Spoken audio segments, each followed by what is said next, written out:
Beginning.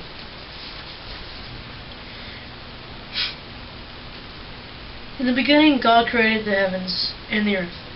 Now the earth was formless. And empty. Darkness was over the surface of the deep, and the Spirit of God was hovering over the waters. And God said, "Let there be light." And there was light. God said, "The light was good," and He separated the light from the darkness. God called the light day, and the darkness He called night. And there was evening, and there was morning, the first day. And God said, "Let there be a vault between the waters to separate water from water." So God made the vault and separated the water under the vault from the water above it. And it was so. God called the vault sky, and there was evening, and there was morning, the second day. And God said, "Let the water under the sky be gathered to one place, and let dry ground appear." And it was so. God called the dry ground land, and the gathered waters He called seas. And God saw that it was good. Then God said, "Let the land produce vegetation, seed-bearing plants and trees on the land that bear fruit with seed in it, according to their various kinds." And it was so. The land produced vegetation, plants bearing seed according to their kinds, and trees bearing fruit with seed in it according to their kinds. And God saw that it was good. And there was evening, and there was morning, the third day. And God said, "Let there be lights in the vault of the sky to separate the day from the night, and let them serve as signs to mark sacred times and days and years, and let them be lights into the vault of the sky to give light on the earth." And it was so. God made two great lights, the greater light to govern the day, and the lesser light to govern the night. He also made the stars. God set them in the vault of the sky to give light on the earth, to govern the day and the night, and to separate light from darkness. And God saw that it was good. And there was evening, and there was morning, the fourth day. And God said, Let the water teem with living creatures, and the birds fly above the earth across the vault of the sky." So God created the great creatures of the sea, and every living thing with which the water teems, and that moves about in it, according to their kinds, and every winged bird according to its kind. And God saw that it was good. God blessed them and said, Be fruitful, and increase in number, and fill the water in the seas, and let the birds increase on the earth." And there was evening, and there was morning, the fifth day. And God said, "Let the land produce living creatures according to their kinds, the livestock, the creatures that move along the ground, and the wild animals, each according to its kind." And it was so. God made the wild animals according to their kinds, the livestock according to their kinds, and all the creatures that move along the ground according to their kinds. And God saw that it was good.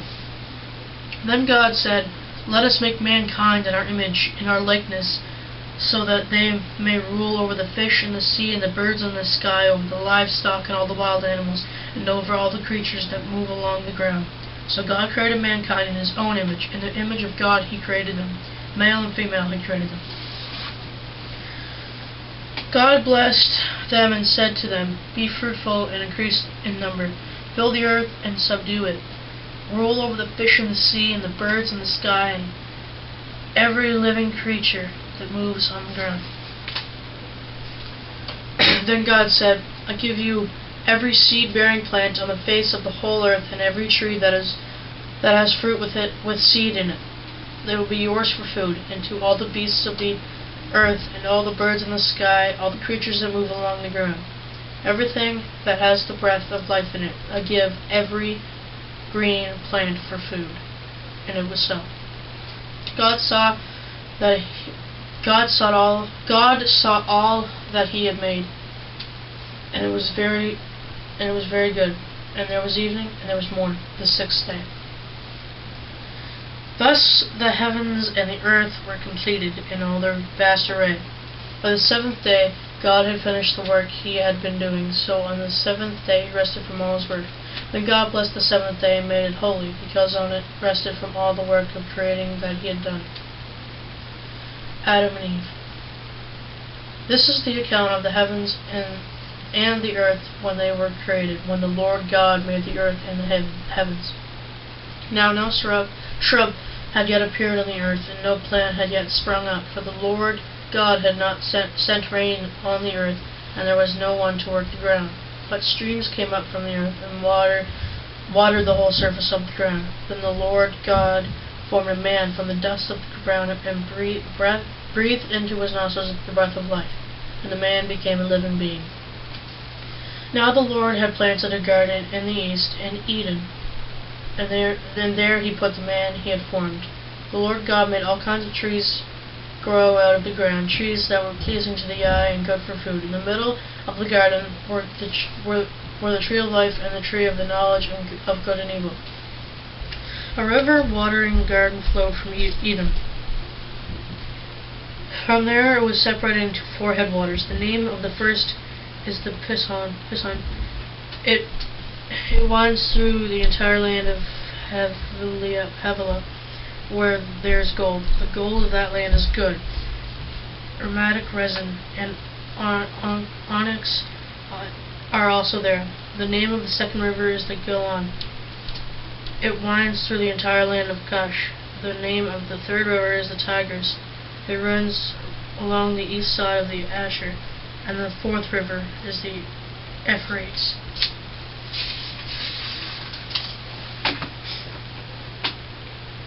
The Lord God took the man and put him in the Garden of Eden to work it and take care of it. And the Lord God commanded the man, "You are free to eat from any tree in the garden, but you must not eat from the tree of the knowledge of good and evil, for when you eat it from it you will certainly die." The Lord God said, "It is not good for the man to be alone. I will make a helper suitable for him." Now the Lord God had formed out of the ground all the wild animals and all the birds in the sky. He brought them to the man to see what he would name them. And whatever the man called each living creature, that was its name. So the man gave names to all the livestock, the birds in the sky, and all the wild animals. But for Adam, no suitable helper was found. So the Lord God caused the man to fall into a deep sleep, and while he was sleeping, he took one of the man's ribs, and then closed up the place with flesh. Then the Lord God made a woman from the rib he had taken out of the man, and he brought her to the man.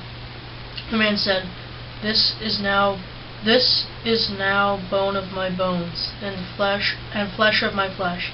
She shall be called woman, for she was taken out of a man.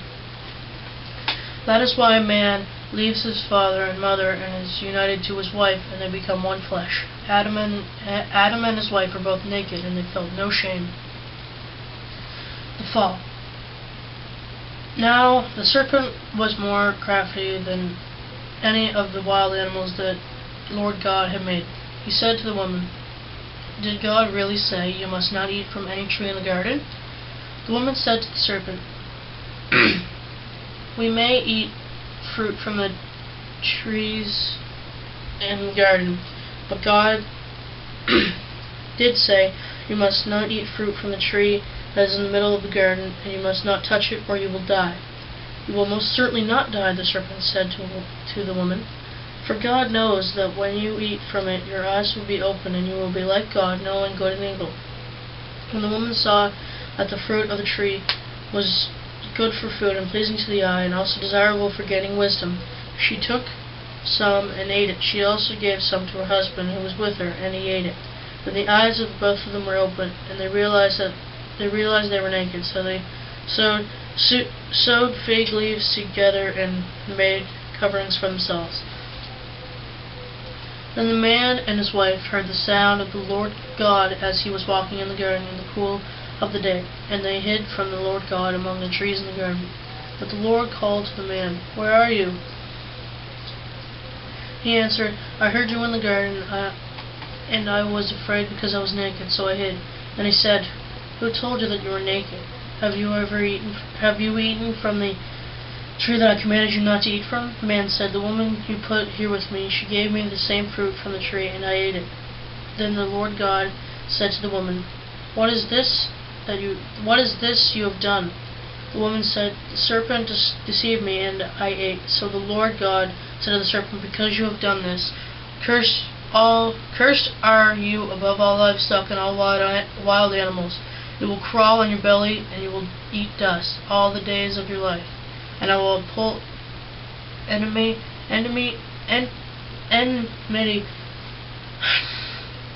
between you and the woman, and between your offspring and hers. He will crush your head, and you will strike his heel. To the woman he said, I will make your pains in childbearing very severe. With painful labor you will give birth to children. Your desire will be for your husband, and he will rule over you. To Adam he said, Because you listened to your wife and ate fruit from the tree about which I commanded you, you must not eat from it. Cursed is the ground because of you. Through painful toil you will eat food from it all the days of your life.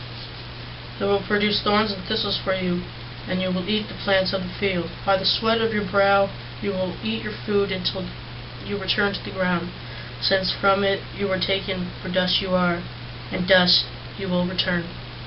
Adam named his wife Eve, because she would become the mother of all the living. The Lord God made garments of skin for Adam and his wife, and clothed them. And the Lord God said, The man has now become like one of us, knowing good and evil. He must not be allowed to reach out of his hand and take also from the tree of life and eat it, and live forever. So the Lord God banished him from the Garden of Eden to work the ground from which he had been taken. After he drove the man out, he placed on the east side of the Garden of Eden cherubim and flaming sword, flashing back and forth to guard the way to the tree of life.